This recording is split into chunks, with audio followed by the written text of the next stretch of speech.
Hello and welcome back to the Second and Short College Football Show. Today is the College Football Playoff Special. It's our final College Football Show episode of the year because we have got the end of college football coming up in just the next couple of weeks. We've already gotten to see the first round of college football playoff games, which certainly led to a lot of conversation across all of the college football landscape. And today, as you're watching this, is the beginning of the college football playoff quarterfinals. Before we get into anything, make sure you're subscribed right here on the Second and Short YouTube and turn on those post notifications to stay up to date with everything we've got going on here. Make sure you like and comment on this video. Then go follow us on Instagram. Stay up to date with everything we've got going on here at Second and Short. Make sure you listen to the podcast every Monday and Friday on the podcast platforms as well as here on YouTube. Today's show going to look a lot different than the College Football Show episodes from the regular season. We're going to start off by going over the first round games and just a quick analysis on them, nothing too deep. If you want the deep recap,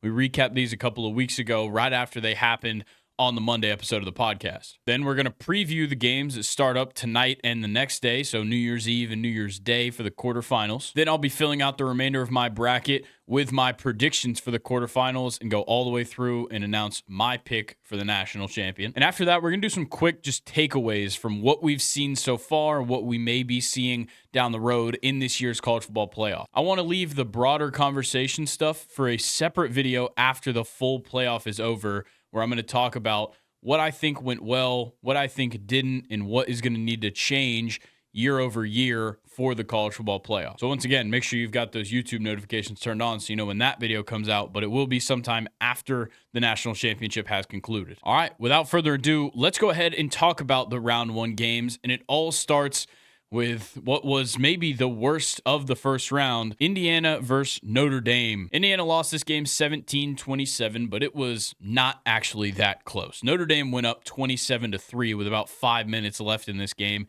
and Indiana scored 2 late touchdowns that made this look even relatively competitive.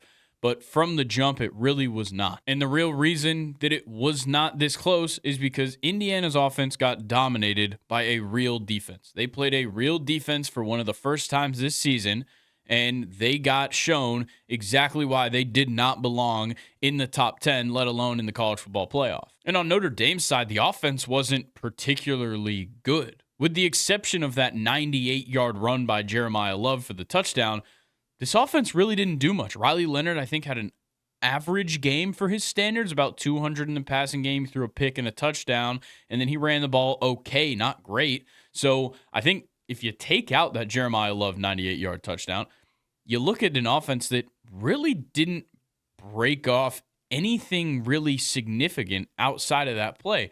And obviously the defense is what stepped up and got them to win in this game, but I wouldn't say that Notre Dame necessarily has a ton of momentum going into the next round because I wasn't necessarily impressed by anything they did offensively. So Notre Dame got the win, and Indiana's performance certainly stirred up the conversations about what our standards should look like for teams that make the playoffs. Now let's move to the next game, which really reinforced this idea that we should probably look at our standards, with SMU losing to Penn State 38-10. And this was just flat out embarrassing. It really was embarrassing for SMU to play like this as soon as they got a chance. They were one of the teams that were the most argued that they should not have made it in after losing their conference championship game to Clemson. They sneak in, the College Football Playoff Committee gives them a chance, and they really, really messed it up for themselves and potentially future teams coming out of the ACC and just anybody not in the Big Ten or SEC. Like Penn State really didn't have to do that much offensively. They weren't necessarily impressive. The numbers weren't great on the offensive side, but it's because they were in such great field position because Kevin Jennings had an atrocious game for SMU. SMU really couldn't have started off worse by getting a turnover on downs on their first drive. You really tried to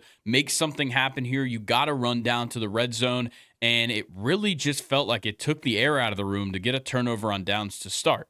Now, the defense comes out, they force a punt out of Penn State, and then the second play of your next drive, Kevin Jennings throws a pick six, and that air that left the room, it's just nowhere to be found. It was horrible. It was so deflating for SMU to kind of get bailed out by the defense on that drive. They force a punt, and then they immediately ruin it with a pick six. And it just kind of sucks for SMU because now it's the second team that arguably shouldn't have gotten a spot or shouldn't have been where they were, and they got embarrassed by just a better team. I think for Penn State coming out of this game, you're obviously very happy with how your defense played, and your offense did exactly what they needed to. They didn't really slip up at any points. You're almost hoping for more offensive momentum coming out of a game like this against SMU. Yes, you ran it up quick. You kind of coasted through the second half because you were able to, and that's fine. It's probably the good conservative way to win these games, especially because this is a longer season than you'll ever see if you make a run to the championship. But I think Penn State didn't really get a ton of offensive confidence heading out of this one. Then we get to probably what was the best game of the first round, which doesn't necessarily say much. Clemson loses to Texas 38-24. This one really came down to Texas just absolutely dominating in the run game. That was the biggest part of this. They didn't let Clemson get on the field, and then the defense was good enough to stop Clemson from scoring the first couple times around. But Texas setting the pace early, I think, was the biggest thing. They scored touchdowns on their first 3 drives of the game, and it just seemed like it was too far out of Clemson's reach. Then they score another touchdown before they go into the half. They make it 28-10 at halftime, and Texas just kind of goes into the second half feeling really good. Now, they did ease up a little bit, and Cade Klubnik, I'll give him this, he played well throughout this entire game and really stepped up in the second half. He looked really good. It just wasn't enough because of that big deficit that they inherited. And Clemson's defense just had no match for this running game from Texas because Quinn Ewers didn't necessarily have a great game passing. He didn't do a lot. I was kind of hoping to see him step up, be a game changer, make some big plays to kind of give them some offensive momentum, but once again, Texas goes to the run game, relies on it, and they get a win out of it. But how long can they hold that up? How long until they run into a strong run defense that just totally stops them, and then you have to put that burden on Quinn Ewers? In the final game of the first round, Tennessee loses to Ohio State 42-17 in what was definitely the most embarrassing loss of the first round because SMU and Indiana both knew we probably shouldn't be here. But Tennessee was a shoo-in for a spot pretty much all year. They were up there at the top. They were contending, and they walked into this game and pretty much showed every single question mark we had about this team. They showed it off right here, and it was really, really bad. And I think what surprised me the most about this game, because going into the game, I was picking Tennessee all the way, and what surprised me most was that Ohio State did exactly what they needed to do in order to win, which is something that they haven't necessarily done at all points this year. That's why they lost the games that they did. It's why they played close with some teams that they did, is because they weren't necessarily doing what they had to. They came into this game, they scored early, they scored often, and just didn't let Tennessee keep up. We know that Tennessee has really relied on Dylan Sampson for offensive firepower. He gets 2 carries in this game, re-injures his hamstring, don't see him again in this game at all, and it puts the whole game on Nico, and he just was not ready for the moment. He is not the kind of player, and hasn't been the kind of player this season, that will step up and have a huge performance when he's most needed. He's just not been that player yet, and he's a redshirt freshman. It makes sense that he's not ready for the moment, especially going against an Ohio State team with a quarterback who's now in his 4th year in college football and multiple other veteran players in college football. It makes sense that Nico wasn't a match for them. It's just surprising that Tennessee got themselves in that position in the first place. Now, I'll give Ohio State a lot of credit here. I was very impressed with Will Howard. Probably the most impressed I've been with any of his performances this year because I did kind of overvalue Tennessee. I think I kind of overlooked those shortcomings at the quarterback position and the fact that Dylan Sampson was a little bit banged up at the end of the year. I kind of overlooked those things and just thought, all right, I think the SEC is better, and when it comes down to it, Ohio State is coming off of an absolutely brutal loss for the 3rd year in a row to their rival. It's hard to see where that momentum comes from. I also want to show some love to Jeremiah Smith because as a true freshman, to be the kind of player he is, he's just a catalyst for momentum. It's fantastic how they use him in these games because if you hit him early, he's going to make plays that give you the momentum you need. And in this game, it was a big touchdown to start the game, and and then he got a touchdown to start the second half as well, and they just kept rolling off the momentum. So such a great player at such a young age is so valuable for Ohio State, and I think he's going to be such a big part of this team throughout the rest of this run in the college football playoff and obviously through the rest of his college career. So yeah, Tennessee kind of embarrassed the SEC in general in this game, but Ohio State really did show up and do exactly what they needed to do to win. But will it be enough to get them through the next round? We start the quarterfinal preview with the number 6 seed versus the number 3 seed. Penn State versus Boise State in the Fiesta Bowl. This one being played today as this video is coming out, New Year's Eve at 7:30 p.m. I hate to start it this way. I really do. I hate to start this preview this way, but Boise State has no chance. They really don't. I want to say it because I don't like James Franklin. We've talked about this a million times across this and the podcast, but I don't trust James Franklin to win a big game. The problem is this is not a good enough opponent all around to beat this Penn State team. What Penn State showed us against SMU is exactly what they're going to show us against Boise State, which is we need to rethink how we do this college football playoff format. Because Boise State is just not a good enough all-around team to do this. And especially on defense, they're going to get exposed. They will not be able to keep up with Penn State. Because look, Ashton Jeanty can run for 200 yards and score 3 touchdowns. And if they get 21 points off those touchdowns, they'll probably still lose by 21 points because they don't have the defense to keep up. And the other issue is that they have to have the ball in Ashton Jeanty's hands to be successful. And if you're down by 20 points at the half or by 10 points at the half, you need to come out in the second half and throw the ball. And Maddox Madsen is just simply not good enough to beat this Penn State defense. Unlike defenses in the Mountain West, Penn State has the talent to not have to stack the box against Ashton Jeanty. Sure, he'll break off a run every now and then, and he's been on a good rest, which he really, really needed.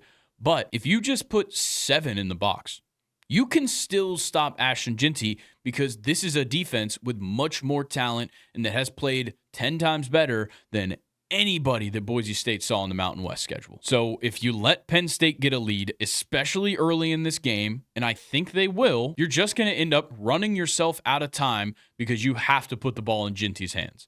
It sucks that this is where the road comes to an end for Boise State, but it just seems like it was a pretty obvious end. This is not a team that was going to win a national championship. Am I glad they got the recognition they deserved and they got a first-round bye in the college football playoff? Yes, I'm so happy for this program that it has come back to prominence like it has. They're just not going to be a national title contender, and that's what this game is. You're playing against a team that might actually be a national title contender, and Boise State just isn't. I'm not saying they're frauds. It's just we all kind of knew this coming into it. So I'm going to take Penn State in this game. Now, on to our next game of the quarterfinals. It's the number 5 seed Texas taking on the number 4 seed Arizona State in the Peach Bowl in Atlanta. This one is the first game on New Year's Day. It's going to start at 1 p.m. And we'll start by saying, do not sleep on Arizona State yet. Don't. You can't ignore them just yet. And obviously, a lot of that relies on the fact that Cam Skattebo is an amazing running back. And I think some people are coming into this game viewing Arizona State like they're Boise State. I think it's just that a lot of people have not watched Arizona State play this season, so they just kind of assume, oh, well, Boise State just gives the ball to Ashton Jeanty, 30 times a game, and he gets his yards, and that's how they win games. Cam Skattebo is part of an actual offense. There is an actual offense around him, and it starts with Sam Leavitt at quarterback. He is very good. He's not a quarterback that got talked about a lot, but he deserves his respect. He has led this team just as much, if not more, than Cam Skattebo has. And unlike what Boise State has, you can't just stack the box against Skattebo and think you're going to stop this team because of the threat they have in the passing game. I think that's what makes Cam Skattebo so good, is that you can't just game plan for him. So you have to game plan for everybody like you're playing a real team, because Arizona State is a real team. And for Texas, I think the fact that you've kind of showed some weaknesses in some of these games the past couple of weeks definitely scares me against Arizona State.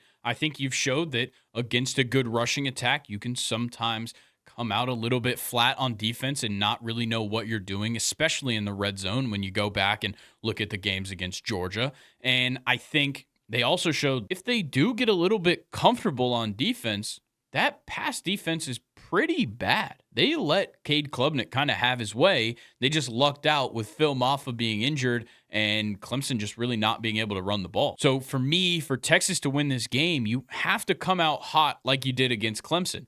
I think you need to put up points early because, look, this is an Arizona State defense that's not all that great. It's certainly not the best Texas will have seen this year, and I think it's a team they can score on. So if you come out and you score early and you make Arizona State play from behind, you've got a much better chance. But if you show up, you don't look great to start this game, and you find yourself having to climb back into this game and you can't rely on the run, can Quinn Ewers shoulder that burden? Can he take this team and put them on his back and win a game? Because in recent weeks, it just doesn't seem like he can. So I think if Texas just keeps scoring, which I think they're capable of, and if their defense shows up, gets a couple of stops on a couple of drives, maybe a turnover here and there, Texas is easily going to win this game. But if you let Arizona State stay in it with you the whole time, they might surprise you. So I'm not going to go with the upset. I'm going to take Texas, but I wouldn't be surprised if Arizona State keeps it close. Now we get into probably the most anticipated game of the quarterfinals. We've got the Rose Bowl, the number 8 Ohio State Buckeyes taking on the number 1 Oregon Ducks, a rematch from their game earlier in the year.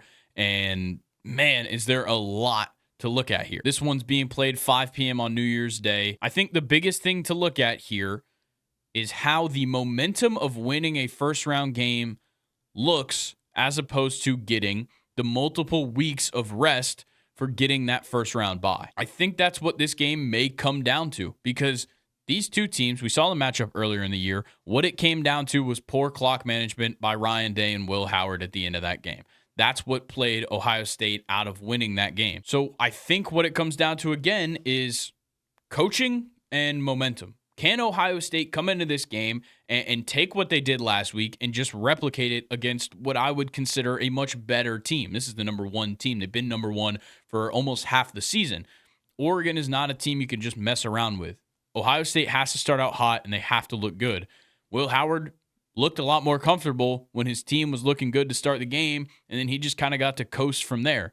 They have to stick to the game plan here, and they cannot afford mistakes early in this game because Oregon will capitalize on them. Now, on Oregon's side, I still don't necessarily know if I'm bought in on what Dylan Gabriel's got going on right now. I'm just really not sure if he has the ability to take over in a game, especially if they're down, and lead them to a victory. I do think he is a difference maker at quarterback, for sure. I just don't know if he can fully dictate the outcome of a game. And I guess the same goes for Will Howard. I don't think there's really a quarterback in this game that really just catches my attention, that really makes me think, man, this guy is going to be the deciding factor in this matchup. I think in this game, the deciding factor is, like I said, the coaching, the momentum, the defenses for sure are a huge part of this game. And if Dylan Gabriel wants to show up and look great, I think he's probably the better candidate than Will Howard to have an excellent game, but I'm not sure it will happen. So even if Dylan Gabriel doesn't look great for them, I do think that Oregon has the defense to at least keep them in the game. If Dylan Gabriel comes out, he just has an average day, Oregon's defense will at least keep them in a spot where they're still playing for the win, if not playing with a lead. But they have to stop Ohio State's early momentum. If you let them do what they did last week, they'll probably replicate that performance. Obviously, you'll have a better offense than Tennessee had, but Ohio State's offense looked great. And if they keep rolling, it's going to make the defense get some confidence, and they're not going to have to be on the field so much. So Ohio State has to score early. If Oregon stops them, I think that could be the deciding factor. Really, the first half of this game could be the deciding factor. Who has the most momentum entering this game is the biggest question. And I think with Oregon, you've had 3 weeks to figure out what you want to do. You could pretty well game plan your first 15 for weeks and have it down to a T. But Ohio State is coming off of a huge kind of rewriting the script victory against Tennessee, and they've got probably the most momentum of anybody in college football. And I think they're going to come into this with confidence, and they're going to play well, and they just won't let up. So I'm going to go with, I guess, what's technically a small upset, but seeding-wise, a big upset. I'm going to take the 8-seed Ohio State Buckeyes to beat Oregon. In our final game of the quarterfinal, the 7-seed Notre Dame taking on the number 2 seed Georgia in the Sugar Bowl at 8:45 on New Year's Day. Look, I understand that Gunnar Stockton has never started a game in college football, but Georgia should probably be a bigger favorite here. Maybe I'm just being biased because I watch a lot more SEC football, and people know I'm not a big Notre Dame fan. I don't see what everybody else doesn't see in Gunnar Stockton, or maybe I see what people don't see. I'm not sure what the deal is, but from my point of view, it seems like Gunnar Stockton should only help Georgia. When you go back to that conference championship game, yeah, he didn't really do that much. They scored like 14 points with him at quarterback. But what he did do was bring a spark to this team that I never saw once with Carson Beck. And if you go back and look at the big games that Georgia played this season, for the most part, they had an issue of starting slow in big games. The problem is that all of those games started slow because of early turnovers or early mistakes from Carson Beck. Well, he's not the quarterback this week, and I think that kind of eliminates that from happening. This time around, Georgia's going to run the ball a lot more. You're going to see a playbook that is much more for Gunnar Stockton. They've had 3 weeks to get him prepared as the starting quarterback. You knew you weren't going to have Carson Beck. Then he got surgery, so you really knew he wasn't going to play. Gunnar Stockton is the starting quarterback, and that means that the playbook will be more for him. You will probably see some designed runs for Gunnar Stockton that you wouldn't have seen for Carson Beck. You're going to see plays that fit him way more. Yeah, I'm sure Mike Bobo probably did change up the play calling a little bit when Gunnar Stockton had to enter the game in the conference championship, but it wasn't designed for him necessarily. This time around, the play designs are for Stockton and for his strengths and avoid his weaknesses. I think it plays much better than some people would think. To Notre Dame's credit, they have a defense that is capable of stopping Georgia. We talked about how good Indiana was on the ground all season and how good their run defense was as well. Well, Notre Dame broke off a huge run against that Indiana defense, and Georgia has a great run defense as well. It's probably better than Indiana's, but still. And Notre Dame's defense certainly has the potential to slow down Georgia. If they can force Gunnar Stockton into positions he doesn't want to be in, if they can stop the run early and maybe get some points up for themselves, and you force Gunnar Stockton to throw the ball, you're at least going to make him have to beat you. But Notre Dame can't afford to just let him hand the ball off to Etienne and hand the ball off to Frazier and just coast through this game. You have to make Gunnar Stockton win this game for Georgia. And I really do think Notre Dame has a defense that is capable of that. But will they show up? Will they be able to come into this game with the offense that can stay on the field and win? Because that's the thing. Yeah, you could limit Georgia to 20 points in this game or less, but that doesn't necessarily mean you're going to win. Georgia's got a hell of a defense that can easily stop Notre Dame if they bring what they brought against Indiana. So to me, because Notre Dame's offense just is not good enough to me, I think Georgia's going to get this win. It might be pretty close like most predicted, but I just don't know if Notre Dame has the offense. Notre Dame's got the defense that can step up and show up. If Georgia shows up, they'll kill this defense anyways. If Notre Dame's defense shows up, I still don't think they have the offense to win. So I'm going to take Georgia. It'll probably be a little bit close, but I don't see it being 1.5, 2.5 points like most sportsbooks have it. So with those predictions, this is what I have set. In the semifinals, the Orange Bowl will be the 6 seed Penn State taking on the 2 seed UGA. And in the Cotton Bowl, the number 5 seed Texas will take on the number 8 seed Ohio State. I'm obviously not going to look way too into these matchups yet because I don't even know if they're going to happen, but I think my national championship will be Ohio State versus Georgia based on this. And I think these are also the 2 perfect storylines to come up together in the national championship. Because either way, you get kind of a Cinderella story. Ohio State at the top of the Big Ten, at least close with Oregon all year, and then a heartbreaking loss in the worst performance of their year. People start saying the coach needs to be fired. Well, people have been saying that for a while, but people are saying that Ryan Day should be fired. People are saying Will Howard's not good enough at quarterback. All these different things are going on, and then a couple weeks later, you come out and you have a defining victory, a program-defining victory over Tennessee, and all of a sudden, Ohio State has all the momentum in the world, and they bounce back, and despite the questions about the coaching, and despite the shortcomings of the offense at times this season, they go all the way to the national championship. If they win it, there you go. There's your Cinderella story. put the bow on top, it's over, Ohio State wins. Georgia also has the same story to tell. They went through this season and played one of the hardest schedules you will ever see a national championship contender play. They fought through it. Sure, they lost to Alabama and they lost to Ole Miss. But what they didn't do, like those two teams did, was lose the games that they shouldn't have. Ole Miss and Alabama were both teams that were supposed to contend with Georgia. They did, and they won. But Georgia won the other ones. That's where Ole Miss and Alabama fell short. And we'll talk about their shortcomings in a moment. But Georgia fought through. They win the conference championship game. They played those close games, Georgia Tech overtime, then the conference championship game overtime with Texas, and they got to win in both of them to keep their season alive.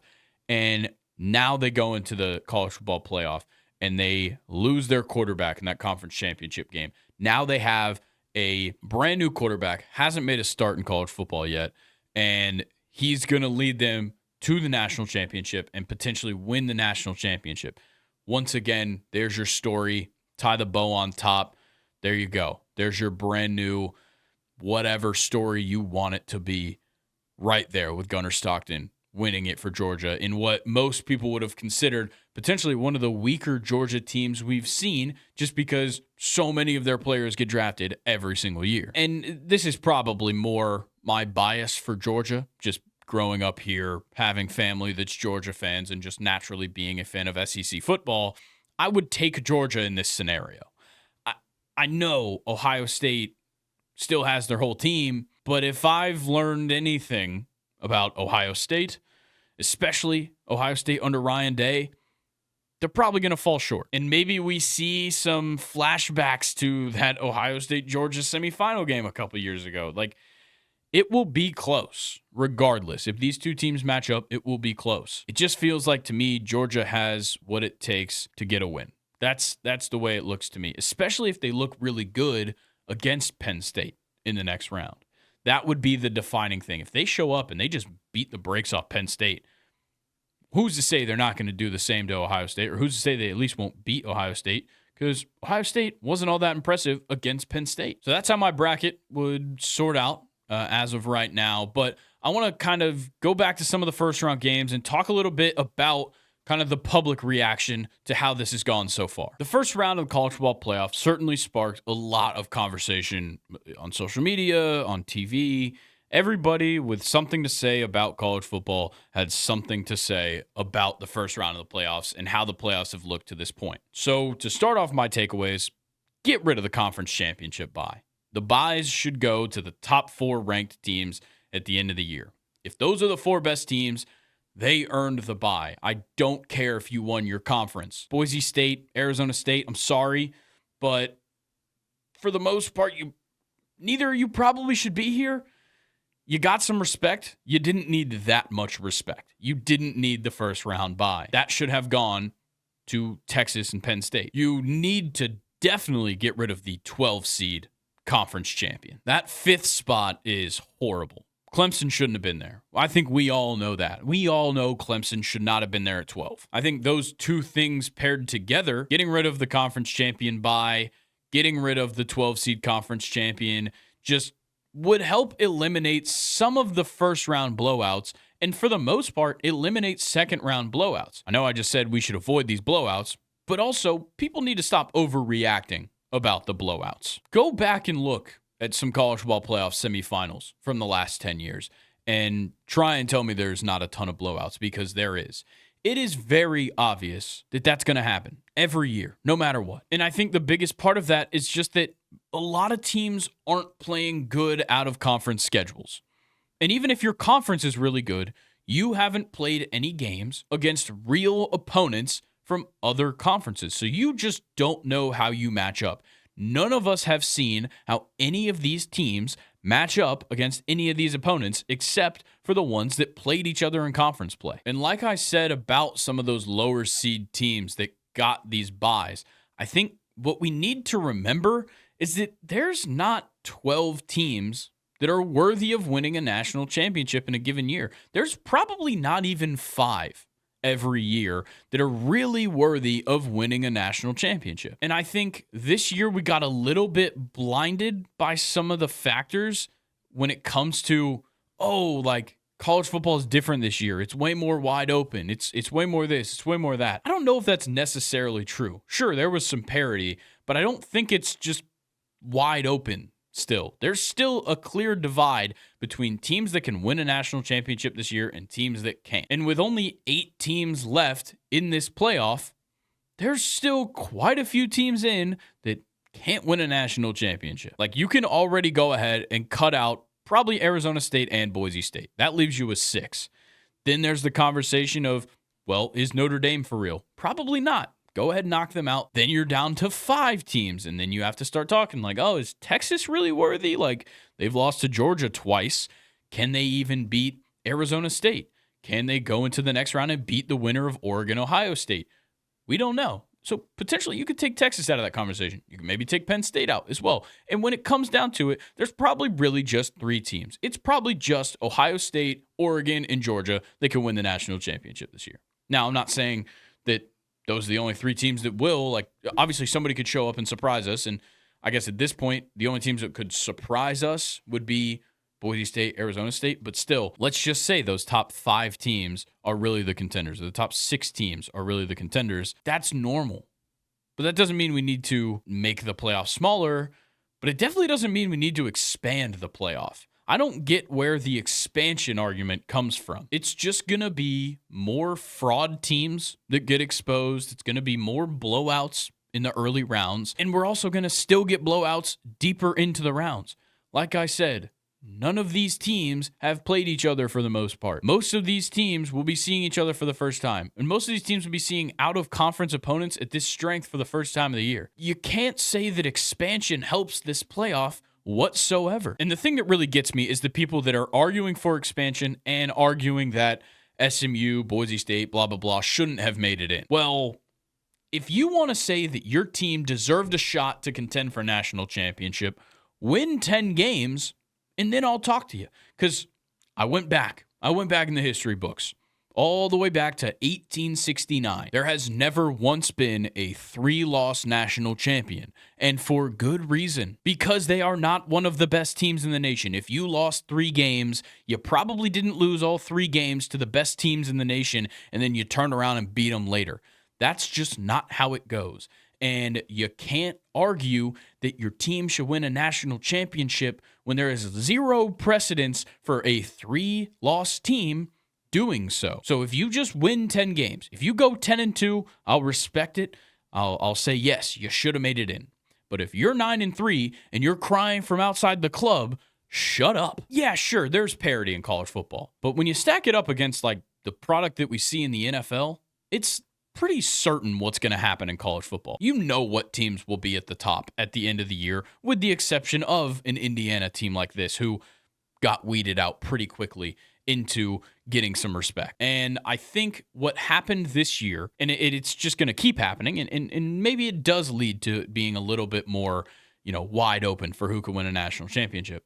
But all that happened was college football gained a middle class. It used to be there was the top teams, and there was the bad ones. And the top teams always beat the bad teams. And then the top teams, a couple of them would fight it out at the end of the year, 4, 2 of them, whatever. Now there's a middle class.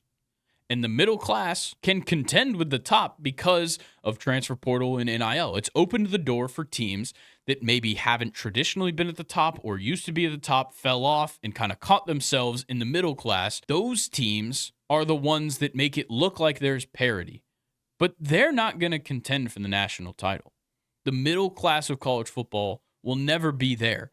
But what they will do is weed out the teams that can't, like South Carolina and Ole Miss and Alabama and Miami. All those teams right there got weeded out by the middle class. All these different teams play these little games, and you lose a game here and there to the middle class, and that's what gets you. Georgia lost 2 games, and it was to 2 of the teams I just mentioned.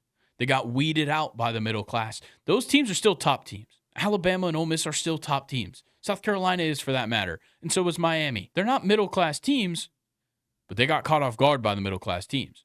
Oregon, I guess technically Ohio State did kind of lose to a middle-class team, but Oregon and Georgia didn't lose to the middle class. That is why there is quote-unquote parity in college football this year more than there ever has been, because there is teams that can win games, but there's also teams that can win titles, and those two are very separate. All right, I think I'm going to pump the brakes right there. We'll slow down the conversation, and we'll pick it up in a later video. I'm thinking that sometime right after the college football playoff has concluded, because right now you can't say anything. You really can't. You can't formulate an opinion off of 4 games that have happened. You can't formulate an opinion off the next 4 games that will happen, because there's still 3 more after that.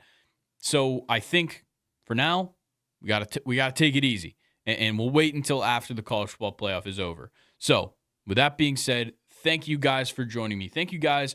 Anybody that watched a second of the college football show this year, thank you. We started this in week 3, and it's been one of my favorite things that we've been doing here. So glad that we've been doing it this season. Glad that we're going to bring it back next year, I'm sure, and I'm glad that we've gotten all the way to the end of another great year of Second and Short. So thank you guys. Anybody that's tuned into anything this year in 2024, I'm very thankful for you guys, and I'm looking forward to what we've got in 2025. Make sure you're subscribed here on YouTube and you turn on post notifications so you know when that special college football playoff analysis, I guess, I don't know what we're going to call it, but whatever that video is, it's going to come out soon. So make sure you're paying attention there. You got the notifications on. Make sure you like the video. Go ahead and comment who you think is going to win the national championship. Follow us on Instagram. Stay up to date with everything we've got going on. And you got to be listening to the podcast every Monday and Friday right here on YouTube in video format, or anywhere that you get your podcasts in audio format. So thank you guys for watching today. Enjoy New Year's. Please be safe, be responsible, and I'll catch you guys later. Enjoy 2024 while it lasts. I'll see you in 2025. Peace.